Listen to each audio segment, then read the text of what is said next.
Olá, seja bem-vindo ao programa inclusivo da TV Câmara de São Paulo. O tema de hoje é espasticidade muscular, uma condição que altera o controle muscular. Nosso convidado é o Dr. Adriano Borges Amaral, que é terapeuta manual, fisioterapeuta e especialista em fisiologia do exercício. É um prazer receber o senhor aqui, Dr. Adriano. Que bom. Eu que agradeço, espero contribuir, né? É um tema que eu falo, é a minha vida, né? Como eu estava conversando com você, já fazem 30 anos que a gente fala, eu espero ajudar. O Adriano, eu vou te chamar de Adriano daqui para frente, tá? Perfeito. Eu gosto de uma intimidade maior. Tá ótimo, até porque eu descobri que você mora próximo de mim, então a gente... Somos vizinhos. Exatamente. O Adriano, eu ia fazer a primeira pergunta para você explicar o que é espasticidade, mas eu prefiro fazer a primeira pergunta que você me explique quais são as diferenças de terapeuta manual, fisioterapeuta e especialista em exercício, em fisiologia do exercício. Então, na verdade, eu sou educador físico de formação, depois eu fiz fisioterapia, e dentro disso, da fisioterapia, eu comecei a dar aula em algumas universidades aqui de São Paulo e do exterior, inclusive, e eu fui obrigado a fazer alguns cursos e melhorar. Então, por exemplo, eu dou aula de neurologia em faculdades há 27 anos. E você começa a perceber, por exemplo, que para você ajudar uma pessoa com lesão medular, você precisa ter algumas outras técnicas, né? Por exemplo, o CABAT, o BOBAT. Nós vamos falar hoje, provavelmente, eu espero, de uma pessoa chamada Margaret Rude, e ela desenvolveu uma técnica para alívio de espasticidade na década de 70. E, assim, ela funciona de forma fantástica, extremamente barata, mas aqui no Brasil ela nunca teve muito sucesso. E nós implantamos ela com grande sucesso em alguns lugares. Então, você vai fazendo algumas especializações e aí você vai ganhando alguns títulos, né? Como mestre, doutor, etc. Mas isso, na verdade, o que vale é quando você faz o seu paciente ficar melhor, quando você tem resultados, né? Então essa fisiologia do exercício, tudo isso aí são especialidades dentro da fisioterapia. Isso, são especialidades onde você vai aprendendo, entendendo e, num segundo momento, vai até ensinando, que é o meu caso, como eu dou aula em faculdade. Ok. Então, agora a primeira pergunta. Explica para nós o que é espasticidade e como ela pode ser percebida.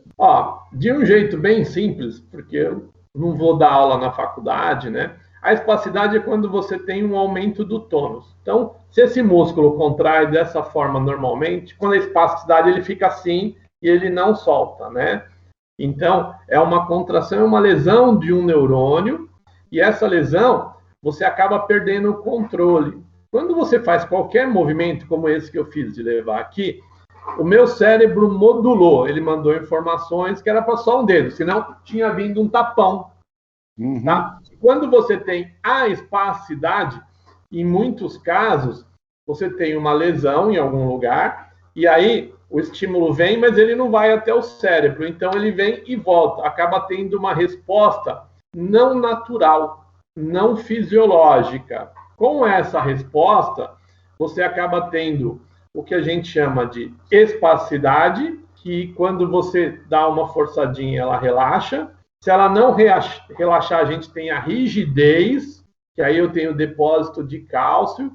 Em alguns casos, eu tenho a hipertonia dinâmica, que é um aumento desse tônus quando a gente faz algum movimento ou fica em alguma posição, tá? Então, as pessoas acabam confundindo. Mas a gente pode falar que a espasticidade é um aumento do tônus, né, da contração normal, de uma forma bastante exacerbada. Tá, deixa eu ver se eu entendi.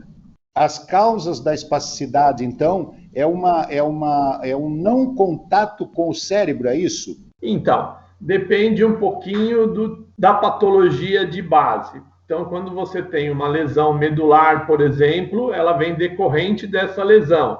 Algumas pessoas têm essa espasticidade porque elas tiveram um AVC e aí comprometeu diretamente o cérebro, né? Aquele famoso derrame que hoje a gente fala DVE, ou ela tem alguma doença neurológica progressiva, e em alguns casos você acaba encontrando isso em algumas doenças senis também, né? A pessoa, quando fica muito idosa, meu caso, eu estou ficando de cabelinho branco, ela pode apresentar um aumento de tônus. Só que assim, esse aumento de tônus, ele pode acontecer um pouquinho, mas ele é fisiológico, ele não pode aumentar muito.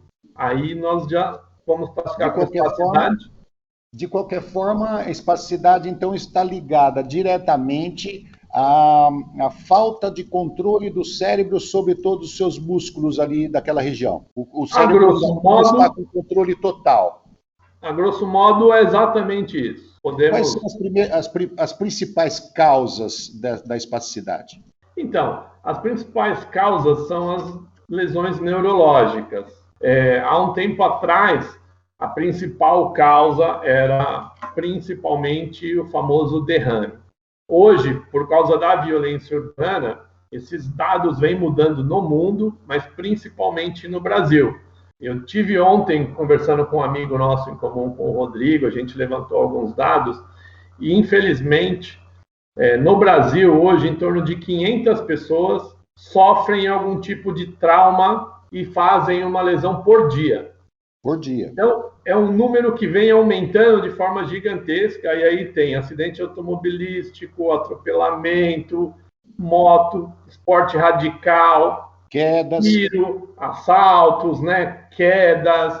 Então, é um leque gigantesco. O mergulho em piscina diminuiu bastante, né? Então, nós tínhamos bastante isso final do século passado. Hoje ele já diminuiu, porque assim, quase todo condomínio, clube, eles tomam mais cuidados com isso. Eu hoje dou assessoria para um menino que tem uma lesão dessas, mora no Japão, e ele acabou fazendo... Ele foi correndo e não viu que a piscina estava vazia.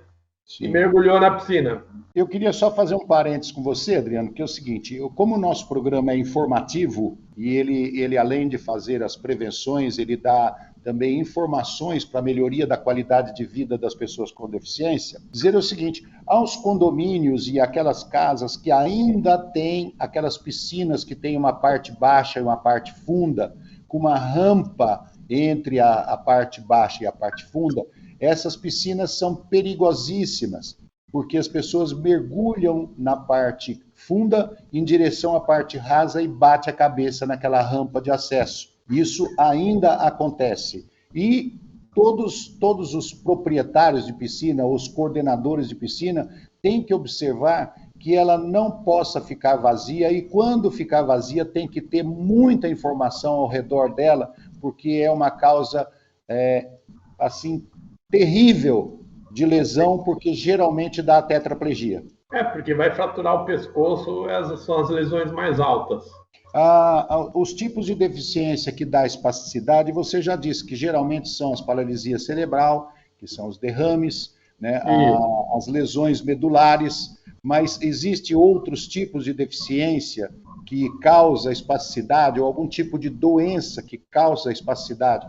E a gente, sabendo desse histórico, tem como prevenir? Então, a gente tem hoje também, por exemplo, a esclerose múltipla, as distrofias, né? As doenças degenerativas do sistema nervoso central, elas vão promover. Várias dessas patologias hoje, ainda você não tem uma vacina, já que está em moda vacina, um remédio que cuide. Mas existem alguns sinais e sintomas que podem ir aparecendo, e que, quando ele está bem orientado pela equipe de saúde, nós podemos minimizar. E aí, com isso, gerar uma melhor qualidade de vida, uma qualidade bem acessível, bem interessante.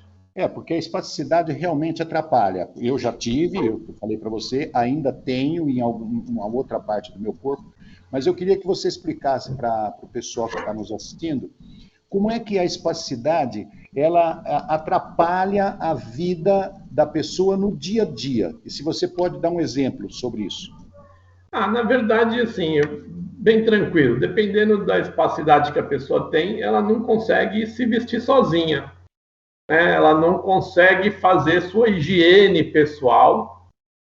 né? Então, ela é algo hoje bastante limitante, é uma briga, inclusive a minha tese de mestrado foi sobre espasticidade, né? Foi a aplicação de uma técnica manual para diminuir. Então, no nosso corpo, a gente tem alguns pontos que são liga e desliga, né? Então, se eu apertar o ponto certo, eu diminuo o tônus por algum tempo, de tal forma que a pessoa vai conseguir se vestir ou executar uma determinada função. Então, a espasticidade ela pode atrapalhar em muito a qualidade de vida. A pessoa não conseguir passar por uma cadeira, ela não conseguir passar por vaso, ela não conseguir fazer a sua higiene plena. Então, ela tem diversas formas e ela precisa estar sendo bem orientada, bem tratada, para que isso diminua. A pessoa, para fazer uma simples transferência, não consegue. Transferência de uma cadeira para outra, transferência da cadeira para o carro, porque só para que as pessoas que não têm nenhuma deficiência estão nos assistindo e não conhecem, para entender, a espasticidade na perna é aquela que ela estica a perna, né, e não volta, não desdobra. Então, aí a pessoa não consegue fazer o movimento. A espasticidade ela é normalmente extensora nos membros inferiores e flexora nos membros superiores, né? Sim. E se ela estica muito, a pessoa às vezes escorrega e cai da cadeira. Exatamente isso. Então tem que estar bem posicionado, bem trabalhado, e hoje tem uma série de recursos e possibilidades para que nós consigamos controlar isso e melhorar. Porque assim, tem a espasticidade a gente avalia, né? Um médico americano pela escala de Ashworth, que vai de 0 a 4. E nós vamos continuar com esse assunto. Nós vamos continuar com esse assunto, doutor Adriano, depois do intervalo. Nós vamos parar um pouquinho e já voltamos. Perfeito.